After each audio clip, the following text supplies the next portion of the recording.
mind is an amazing machine, doing far more than you can imagine. It's your biggest ally, but it can be your biggest enemy, especially when it comes to your finances.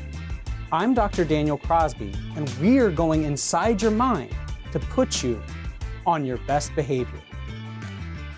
Odds are you're now familiar with the parable of the boiling frog, a story that posits that a frog dropped in boiling water will hop right out of the pot, but that one placed in tepid water that's gradually raised to boiling will meet its demise. Sadly, there's a boiling frog dynamic at play in the way you think about money, something behavioral economists call the money illusion. As best described by Shafir, Diamond, and Tversky, the money illusion refers to a tendency to think in terms of nominal rather than real monetary values. In a nutshell, we think of numbers in a way that's disconnected from their purchasing power, and in so doing can make irrational personal financial decisions.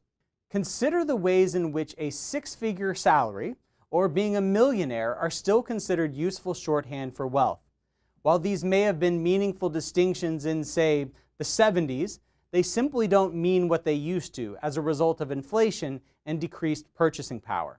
Inflation creep is slow and insidious, just like the proverbial boiling water, and just like the water, it can have lasting detrimental effects. Consider Yale professor Robert Shiller's comments on the money illusion as we mentally account for our housing purchases.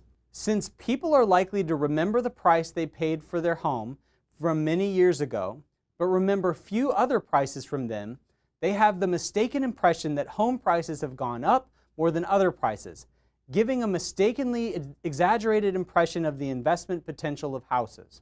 People may overextend themselves to get into an expensive house, hoping for a large nominal return over the years, never realizing that the numbers they're looking at may not even be keeping up with inflation. While getting in over your head on a home represents excessively risky behavior that's precipitated by the money illusion, it can just as soon lead to inappropriate risk aversion.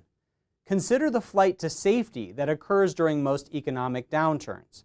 Investors flood into treasuries, which may not even keep up with inflation, while ignoring equities, which are at their greatest value in years. Truly conceptualized, nothing could be less safe than putting your assets in a class that minimizes purchasing power. By conceptualizing assets in nominal terms instead of real dollars, investors irrationally lock in an absolute loss in their efforts to protect against a nominal one. Financial professionals can help their clients understand purchasing power in a way that's aligned with their individual desires and aspirations.